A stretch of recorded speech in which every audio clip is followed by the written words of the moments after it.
Alright guys, so welcome to today's video, and in today's video we will continue our work on our Star Platinum right here, and in today's episode we will start with the work on our time stop move. And I have come up with a pretty cool idea for that move, and we are going to have some kind of cutscene, okay? So we are going to put some quality into it, because, well, I just felt doing that, and yeah, let's do something. Let's do something like that. Okay, so yeah, let's start off by going inside of the stand controller script, and as you can see, we just have to do the same thing as we have done with the star finger. Let's call this time stop. Okay. Now, next thing which we want to do is that we want to fire client. So, what does fire client mean? Wait, this remote is not defined at that point, because I have not defined the remote. Basically, by remote, we mean this thing, okay? So we are going to refer to it, and we are going to apply this fire client function into it. And you might ask, okay, so what is this fire client going to do? So this fire client right here is the same thing as fire server, just the opposite way around. So when you speak of fire server, you basically have a client which fires a request to the server, and we use this way of communication in between client and server to tell the server what to do. In our case, we want to equip our stand, we want to attack, you know, so all of that stuff. And you have to differentiate in between things which are client-sided and which are server-sided. If we speak of attacks, you know, stands, whatsoever, then they are server-sided, because those are things which are supposed to be visible to others. Therefore, it is server-sided. Okay, so this is just some kind of crash course for you. So I'm not gonna go into that much of detail, but you can just save that into your memory. So when things are supposed to be visible to others, then it's server-sided, and when things are only supposed to be visible to you, then they're mostly client-sided. In our case, we want to have some kind of camera movement. Therefore, I'll recommend you to do this client-sided, and therefore we have to fire client. So we are applying this fire client, and the first argument is always the player you're fire client to. In our case, it is our player. Second one can be any argument you want. In our case, it is going to be time stop cam. Okay, and this argument right here, it is going to be responsible for creating the cutscene. So we are going to refer to the remote right here. So remote, and now on client event, connect function. And the first argument is of course our player, but in our case, we do not need to define the player down here. We can already go on with this argument, okay? With the second argument of our fire client function. And that is the first argument right here. So if what is time stop cam, then we want to do all of the work for the camera manipulation. So let me just quickly explain you how the cutscene is going to look like. So let me play the game, and then I'm gonna show you.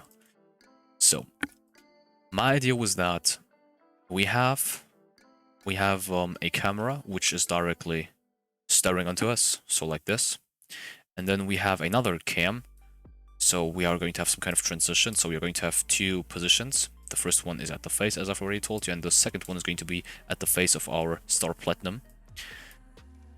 And then, you know, the whole time stop thing happens. So let's go inside of the stand controller script. So what we need to do is that we have to refer to the camera first of all.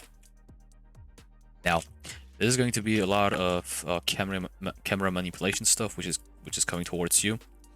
So you have to understand certain things. First of all, we have things like the camera subject, camera type, and field of view.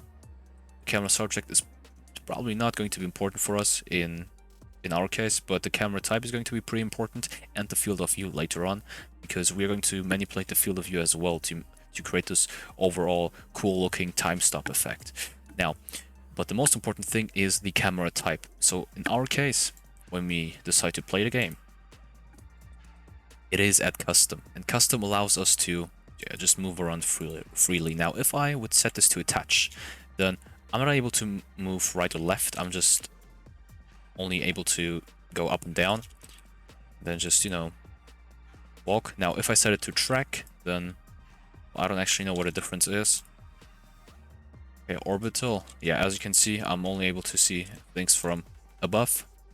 Watch. Okay. Okay.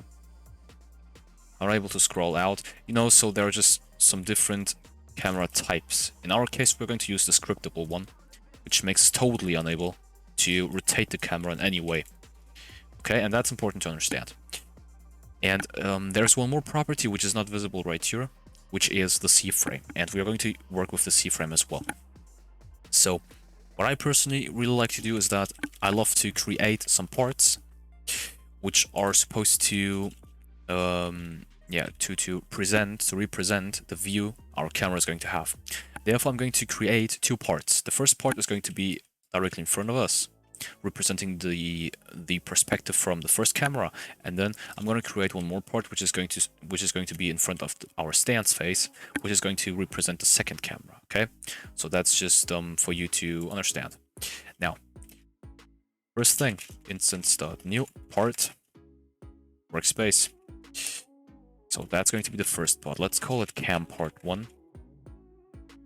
And let's make sure that it is anchored, that can collide is false. And let's leave the transparency just for the moment, because we have to see where the part actually is. And yeah. Now, since we are inside of a local script and we have not defined anything regarding the character yet, I would like to do that now. So char, workspace, wait for child, player name. So we can do it that way. So basically, we are referring to the workspace, and then we are checking for child, which has the same name as our player. Okay. Now char humanoid root part. So this camera C frame is influenced by our root part C frame multiplied with another C frame. And wait. So I have to experiment around. I'm not sure myself. So let me just try it out. Okay, so this is almost fine. Let me change this to 2 and let me change this to 1. Also, let me disable... Wait, let me disable the player's walk speed and jump power. So also, we have also forgot to add this stand check right here. So that's pretty important, guys. Do not forget about it. Now, let me set the walk speed to 0 and the jump power as well. So character humanoid walk speed equals 0. Character humanoid jump power equals 0. Okay, now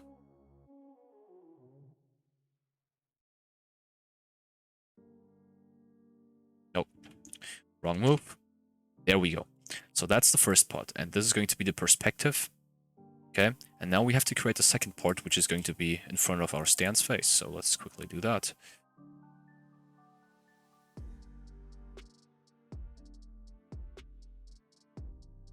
So we could now, instead of referring to our character humanoid root part, we could refer to the stance humanoid root part. But since the stand is moving up and down, I prefer to stick with this. We should only consider changing this way. Let's see if it works now. Let's see how it is going to look like. Okay, yeah. Wrong way. At that point. -3 should do. Okay, minus. Wait. Come on. Okay, wait. We'll need some more distance. And we'll need some more value on the y-axis. So let's see how it looks like now, and it should be fine. Yeah, more or less. Okay. Now, let's set the transparency to those parts to 1, otherwise we always be able to see them. So let's do it this way.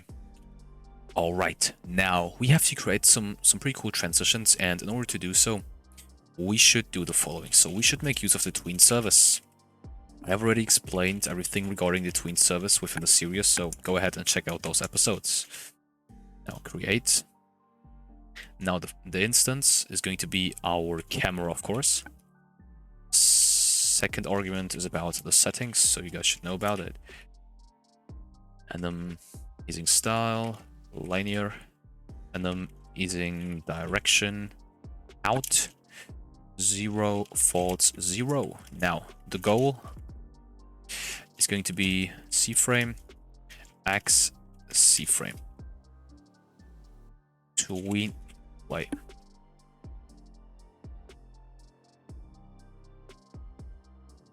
Okay.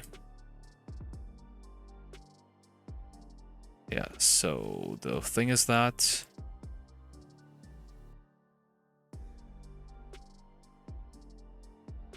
we have to add this angle, otherwise we have a problem.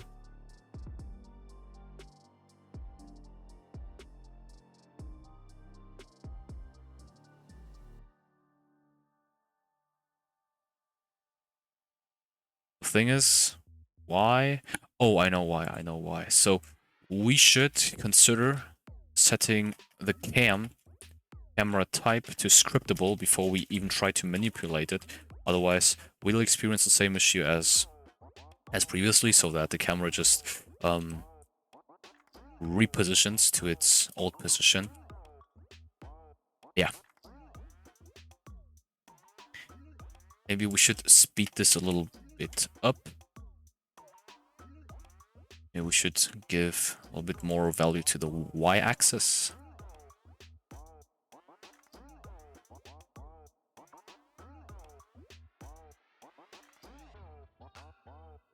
Okay, so that's the first thing. Now let's add a second tween,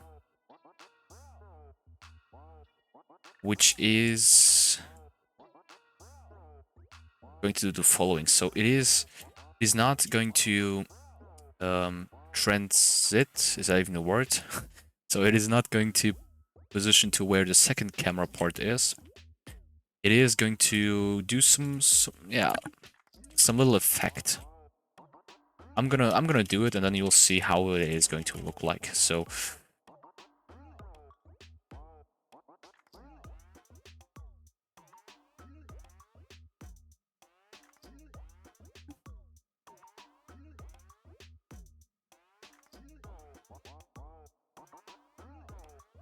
okay, there we go.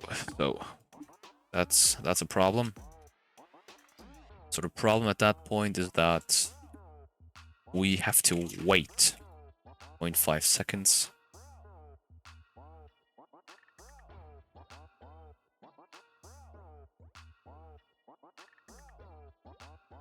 Okay, so 3 is too much. Let's go with 2.5. And then let's wait 1 second. And after that, why is it creating a function, like, for real? And after that, we're going to create a third tween, and this tween is now going to adjust to where our second camera part is. Now let's check this out.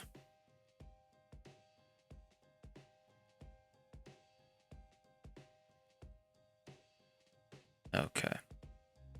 Maybe we should change this to 2.5.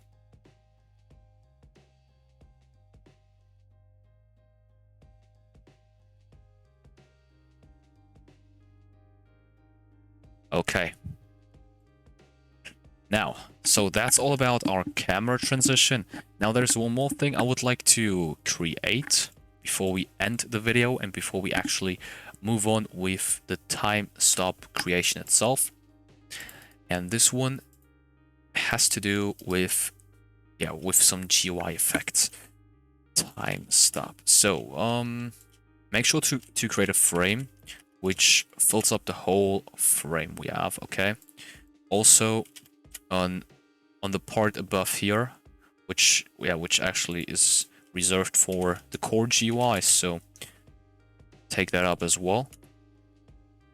And now we are going to create 2 more frames. Okay, give them a black color. Make sure that there is no border outline whatsoever. And yeah, do 1 on the x-axis and maybe 0.2 on the y-axis. That actually is up to you. Now do 1 more for the bottom. And there we go. Wait. Do 0.9. Okay. Now, so,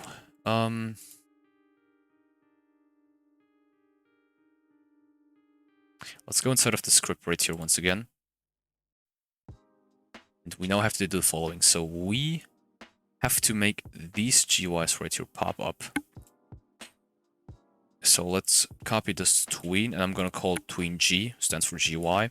And instead of cam, we are going to refer to the frame. So time stop frame, which is going to be inside of player, layer GUI, moves GUI, time stop. Okay, so this is basically the path. Also make sure to add this wait for child inside of here, because it is very likely that we're going to refer to this move GUI, although it is not created yet. Means we have loaded too fast, and so all of that problems which come up when you do not use wait for child. So we are referring to this frame, and we're now going to apply a tween on both of them, and this tween is going to make those bars right here come from up and from down each, and it is going to create this cool outline, which just overall adds some effect to this time stop move. Okay,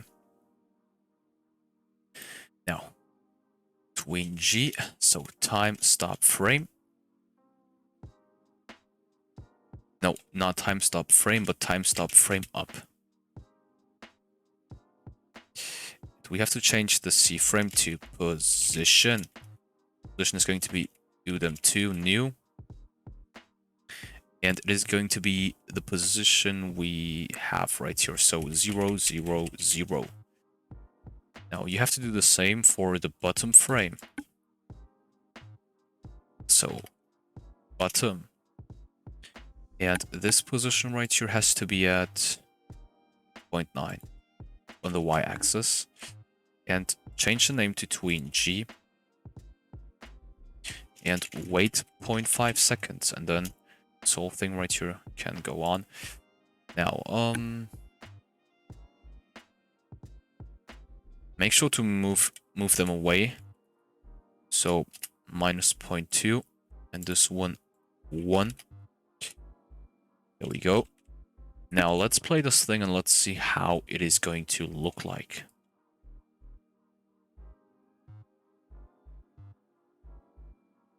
Okay, so this is pretty cool. So that's it for today's episode, guys. I hope that you have enjoyed it. If so, leave a like, subscribe, share this video with all of your friends. Leave me feedback in the comment section, guys. Take care and see you in the next video. Also, the next episode of the series, we will move on with the time stop. So we will actually do some animation for our Star Platinum, and we will add the time stop effect. So all of those, those cool effects Star Platinum has when the time stop is done. And then we are also going to work on the time stop mechanics, etc, guys. So take care, see you in the next video.